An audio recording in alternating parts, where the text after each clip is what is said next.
ప్రస్తుత తరుణంలో ఎక్కువ మంది యువకులు స్వయం ఉపాధి దిశగా ముందుకు సాగుతున్నారు. తక్కువ పెట్టుబడితో అధిక ఆదాయాన్ని అందించే మార్గాలను వారు అన్వేషిస్తున్నారు. అయితే అలాంటి వ్యాపారాల్లో పుట్టగొడుగుల పెంపకం కూడా ఒకటి. నగరాల్లో, పట్టణాల్లో చాలా మంది సీజన్తో సంబంధం లేకుండా పుట్టగొడుగులను తింటున్నారు. దీంతో పుట్టగొడుగులకు డిమాండ్ పెరిగింది. దీన్నే కుటీర పరిశ్రమగా చేసుకుంటే నెలకు లక్షల్లో ఆదాయం పొందవచ్చని పుట్టగొడుగుల పెంపకం గురించి తెలియజేస్తున్నారు ఘంటసాల కృషి విజ్ఞాన కేంద్రం శాస్త్రవేత్త కృష్ణవేణి.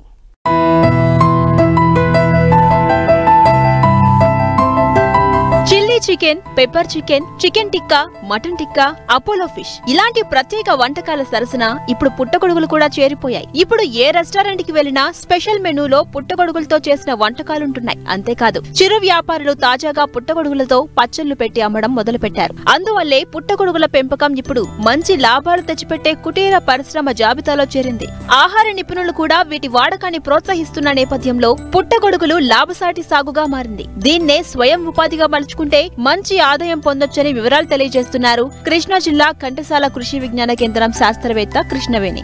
ముఖ్యంగా ఏంటంటే మనకి చాలా రకాల పుట్టగొడుగుల జాతులు ఉన్నాయి. కానీ మన దేశంలో సుమారు 4 రకాల పుట్టగొడుగు జాతులనే సాగు చేస్తున్నారు. వాటిని చూసుకుంటే కనుక ముఖ్యంగా బటన్ మష్రూమ్, తర్వాత oyster mushroom, Milky mushroom and Chinese mushroom అని కూడా అంటారు. ఈ 4 రకాల పుట్టగొడుగుల జాతులు మన దేశంలో ఎక్కువగా సాగు చేస్తున్నారు. మనం చూసుకుంటే కనుక ఇప్పుడు దానికి కావాల్సిన సామాగ్రి ఏంటంటే మనకి చిన్న షెడ్ అయినా సరిపోతుంది. లేదంటే అది కూడా స్తోమత లేని వాళ్ళు ఇంటి ఆవరణలోనే పుట్టగొడుగుల సాగు చేపట్టవచ్చు. దీనికి ఎక్కువ ఖర్చు కూడా అవసరం లేదు. సుమారు ఒక 10,000 రూపాయలతో చిన్నగా కూడా స్టార్ట్ చేయవచ్చు. ఇప్పుడు బటన్ మష్రూమ్స్ కనుక చూసుకుంటే కనుక ఇవేంటంటే ఇవి నిర్ణీత ఉష్ణోగ్రతలో మనం కంట్రోల్ టెంపరేచర్ ఏదైతే ఉందో దాంట్లో హ్యూమిడిఫైయర్, ఎయిర్ కండిషనర్స్ వీటన్నిటిని కంట్రోల్ చేస్తూ, టెంపరేచర్ని కంట్రోల్ చేస్తూ, సాయిల్ కూడా మనం పాశ్చరైజ్డ్ సాయిల్, చాలా క్వాలిటీ సాయిల్ని ఉపయోగించి సాగు చేస్తారు.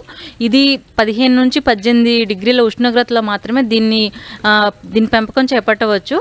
కాబట్టి ఇదేంటంటే బాగా శీతల ప్రదేశాల్లో, ఉష్ణోగ్రత తక్కువగా ఉండే ఎత్తైన ప్రదేశాల్లో దీన్ని సాగు చేపట్టడానికి అనుకూలంగా ఉంటుంది. ఆయిస్టర్ మష్రూమ్ చూసుకుంటే కనుక దీనికి మనకి 32 డిగ్రీల ఉష్ణోగ్రత సరిపోతుంది. దీన్ని ఎక్కువగా మన దేశంలో సాగు చేస్తున్నారు. దీనికి కూడా తేమ శాతం 85% వరకు ఉంటే సరిపోతుంది అనమాట. మనం మిల్కీ మష్రూమ్ చూసుకుంటే కనుక మనకి 32 నుంచి 38 డిగ్రీల ఉష్ణోగ్రత అవసరం అవుతుంది. అలాగే 85 నుంచి 90% వరకు తేమ కూడా అవసరం పడుతుంది. ఇది ఖర్చు తక్కువ శ్రమతో కూడుకున్న పని. సో ఎక్కువ మంది దీన్ని సాగు కూడా వెళ్తున్నారు. ఈ మష్రూమ్ కల్టివేషన్కి కావాల్సిన సామాగ్రి షెడ్, తర్వాత గడ్డి కట్ చేయడానికి మనకి ముఖ్యంగా వరిగడ్డి అవసరం పడుతుంది. దీన్ని కట్ చేయడానికి కటరు, తర్వాత వస్తే కనుక మనకి స్పాను, మంచి నాణ్యమైన స్పాన్ తీసుకుంటే కనుక మనకి మంచి పుట్టగొడుగుల ఉత్పత్తి అనేది చేయడం జరుగుతుంది. తర్వాత గడ్డిని తడుపుకోవడానికి డ్రమ్స్ కావాలి, గడ్డిని ఆరబెట్టుకోవడానికి టార్పాలిన్స్, తర్వాత వచ్చేసి మనకి ఫార్మాలిన్ ద్రావణం కావాలి, స్పిరిట్ కానీ డెటాల్ రూమ్ శుభ్రం చేసుకోవడానికి బావిస్టిన్, ఇవన్నీ మనకి అవసరం పడతాయి అన్నమాట. థర్మామీటర్ కూడా కావాలి, ఎందుకంటే మనం రూమ్ టెంపరేచర్ని చూసుకోవడానికి, తేమను చూసుకోవడానికి హైగ్రోమీటర్ కూడా అవసరం పడుతుంది. చూసుకుంటే కనుక పాల పుట్టగొడుగుల పెంపకం గురించి చెప్పుకుందాం. ఇది మన దగ్గర ఎక్కువగా సాగు చేస్తున్నది మష్రూమ్ కల్టివేషన్ చేస్తున్నారు. పాల పుట్టగొడుగుల పెంపకం అనేది ఇదేంటంటే తెల్లగా ఉండి చూడడానికి మనకి బయట దొరికే పుట్టగొడుగుల వల్లే కాండం పొడుగుగా ఉండి పైన గొడుగులాగా ఉంటుంది. ఇది బటన్ మష్రూమ్ కూడా పోలి ఉంటుంది. అంతేకాకుండా దీంట్లో 3-4 డేస్ శిక్షణ కార్యక్రమం తీసుకుంటే కనుక మనం దీన్ని స్టార్ట్ చేయవచ్చు. ఫస్ట్ మనం వరిగడ్డిని కట్ చేసుకుని, వరిగడ్డిని 3 నుంచి 5 సెంటీమీటర్లు పొడుగున కట్ చేసుకోవాలి. దీన్ని కట్ చేసుకున్న తర్వాత మనం 100 లీటర్ల నీటికి 10 కేజీల వరిగడ్డిని నానపెట్టుకోవాలి. దాంట్లో మనకి 200 ml ఫార్మాలిన్ని, తర్వాత 7.5 గ్రామ్స్ బావిస్టిన్ని వేసి కలుపుకొని 12 నుంచి 15 గంటల పాటు నానపెట్టుకొని దాన్ని నీటిని వడకట్టేసి దాన్ని నీడలో ఆరబెట్టాలి. సుమారు దాంట్లో 40% తేమ ఉండేలాగా మనం తీసుకోవాలి. అలా ఆరిన తర్వాత మనం ఫ్రూటింగ్ బ్యాగ్ని తయారు చేసుకుంటాము. దీని తయారీ విధానం ఎలాగంటే మనకి సుమారు 14 x 24 ఇంచుల వెడల్పు పొడుగు ఉండే బ్యాగులను తీసుకొని మనం ఫ్రూటింగ్ బ్యాగులను తయారు చేసుకుంటాం. ఫ్రూటింగ్ బ్యాగులు ఎలా అంటే ఫస్ట్ మనం ఒక 5 సెంటీమీటర్ల వరిగడ్డను వేసుకొని దాన్ని బాగా చేతులతో ప్రెస్ చేసి ఒత్తి తర్వాత మళ్ళీ ఒక పిడికెడు స్పాన్ని అంచుల్లో చుట్టూ మధ్యలో చల్లుకొని మళ్ళీ అలా 5 సెంటీమీటర్ మళ్ళీ మందంగా వరిగడ్డని వేసుకొని ఇలా 4-5 లేయర్ల స్పాను మరియు వరిగడ్డని వేసుకుంటూ మనం ఈ ఫ్రూటింగ్ బ్యాగ్ని తయారు చేస్తాం. దాన్ని అంచులు క్లోజ్ చేయడానికి మనం రబ్బర్ బ్యాండ్లు కానీ దారం కానీ వాడాలి. సో ఇలా తయారు చేసిన ఫ్రూటింగ్ బ్యాగుల్ని మనం చీకటి రూమ్లో ఉంచుతాము. ఈ చీకటి రూమ్కి ఏంటంటే వెలుతురు అవసరం లేదు. సుమారు ఒక 32 నుంచి 38 డిగ్రీల టెంపరేచర్ మనకి సరిపోతుంది అనమాట. గాలి అనేది తగలకుండా దీన్ని గనక ఒక 20 రోజుల పాటు ఉంచితే గనక స్పాన్ అనేది ఆ శిలీంధ్రం అనేది వ్యాప్తి చెందుతుంది. ఇలా వ్యాప్తి చెందిన 20 నుంచి 25 రోజులు వ్యాప్తి చెందడానికి పడుతుంది. ఇలా వ్యాప్తి చెందిన దాన్ని మనం ఆ బెడ్లను తీసి మళ్ళీ వెలుతురు రూమ్లోకి షిఫ్ట్ చేసుకుంటాము. ఇలా షిఫ్ట్ చేసుకున్న బ్యాగుల్ని మధ్యలోకి 2 భాగాలుగా కట్ చేసి బ్యాగుల్ని తయారు చేస్తాము. ఆ తర్వాత మట్టిని పాశ్చరైజేషన్ చేసి మట్టిని దానిపైన 2 నుంచి 3 సెంటీమీటర్ల మందంతో ఆ బెడ్స్ పైన మనం మట్టిని కవర్ చేస్తాము. దీన్ని కేసింగ్ అని అంటారు. ఇలా కేసింగ్ చేయడానికి 2 వారాల ముందే మనం మట్టిని పాశ్చరైజేషన్ చేసుకోవాలి. దీనికి మనకి ఒక లీటర్కి 5 గ్రాముల ఫార్మాల్డిహైడ్తో మనం దాన్ని పాశ్చరైజేషన్ చేసుకుంటాము. సో ఇలా చేసిన మట్టిని మనం కేసింగ్ చేసుకోవడానికి ఉపయోగిస్తాము.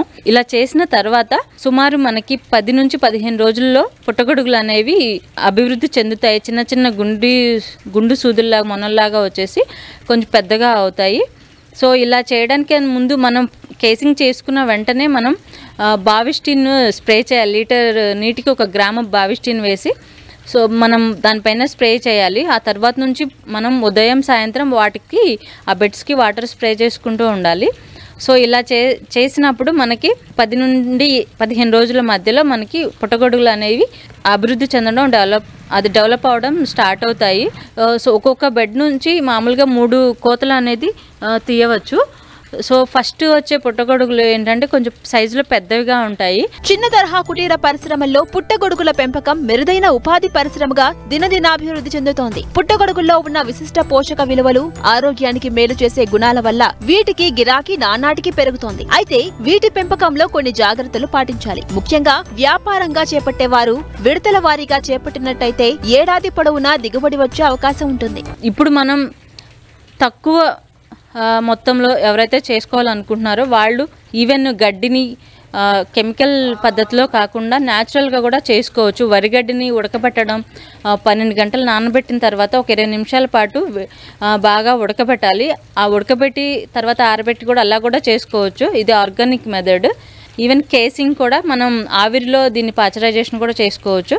ఏమేమి జాగ్రత్తలు తీసుకోవాలంటే మనం పుట్టగొడుగుల పెంపకాన్ని స్టార్ట్ చేసే ముందే మనం రూమ్స్ అన్నిటినీ ఫార్మాలిన్తో శుభ్రం చేసుకోవాలి. వాటిని స్ప్రే చేయడం ద్వారా ఏమైనా కీటకాలు అన్వాంటెడ్ ఏమైనా ఉంటే కనుక అవన్నీ శుభ్రం అవుతాయి. తర్వాత మనం గడ్డి అయితే వరిగడ్డి ఏదైతే తీసుకుంటామో సుమారు 6 నుంచి 12 నెలలు వయసున్న గడ్డిని తీసుకుంటే మంచి నాణ్యమైన పుట్టగొడుగులు అనేవి ఉత్పత్తి అవుతాయి. గదిలో తేమ శాతం ఎక్కువగా ఉండేలా చూసుకోవాలి. చిన్న చిన్న మచ్చలు ఉంటే బావిస్టిన్ని మనం లీటర్ నీటికి 1 గ్రాము బావిస్టిన్ని స్ప్రే చేసుకోవాలి. ఎక్కువ మచ్చలు ఉంటే కనుక ఆ బ్యాగులను తీసి బయట పడేసేయాలి. తర్వాత వ్యాధులు రాకుండా ముందు జాగ్రత్తగా గోడలకి ఫార్మాలిన్ స్ప్రే చేసుకోవాలి. తర్వాత 10 రోజులకు ఒకసారి ఫార్మాలిన్ని బావిస్టిన్ని స్ప్రే చేసుకుంటూ ఉండాలి. సాధారణంగా పుట్టగొడుగులో నలుపు ఆకుపచ్చ రంగుల శిలీంధ్రాలు అక్కడక్కడ కనిపిస్తూ ఉంటాయి. సో అలా అవి కంటామినేషన్ అయినట్టు గుర్తు అనమాట. సో అలాంటి వాటిని తీసివేయాలి. పసుపు రంగు మచ్చలు కూడా బెడ్ల పైన ఏర్పడుతూ ఉంటాయి. అవి ఉన్నట్లయితే కనుక మనం లీటర్ నీటికి 2 గ్రాముల బ్లీచింగ్ పౌడర్ని వేసుకుంటే సరిపోతుంది. ముఖ్యంగా మనం గమనించాల్సిన విషయం ఏంటంటే మంచి నాణ్యమైన స్పాన్, నాణ్యమైన ఎండుగడ్డి ఉంటే కనుక మనకి నాణ్యమైన పుట్టగొడుగులు అనేవి ఉత్పత్తి చేసుకోవచ్చు. ఎవరైతే ఇంట్లో ఉండి ఉపాధిగా ఎంచుకోవాలనుకున్న వాళ్ళకి ఇది ఒక చక్కని ఉపాధి మార్గం. కానీ శిక్షణ తీసుకొని స్టార్ట్ చేస్తే ఒక అవగాహన అనేది వస్తుంది. అంతకంటే ముందుగా ఏంటంటే మనం మార్కెటింగ్ కూడా చూసుకోవాలి. మనకి మార్కెటింగ్ ఉందా లేదా, ఒక మార్కెటింగ్ చైన్ లింక్ అనేది మనం ఏర్పాటు చేసుకుని స్టార్ట్ చేస్తే కనుక మంచి ఆదాయం కూడా పొందవచ్చు. పుట్టగొడుగుల పెంపకంలో మనం వాడే విత్తనం, పంట కాలంలో వాటికి అనుకూలమైన వాతావరణ పరిస్థితులు కల్పించినట్లయితే మంచి దిగుబడులను పొందవచ్చు. పుట్టగొడుగుల సాగుకు మనం ఎక్కువ పెట్టుబడి పెట్టక్కర్లేదు. మన దగ్గర ఉన్న వనరులతోనే పెంచుకోవచ్చు. వచ్చిన దిగుబడిని సొంతంగా మార్కెట్లో వినియోగిస్తే అదనపు ఆదాయం పొందొచ్చు.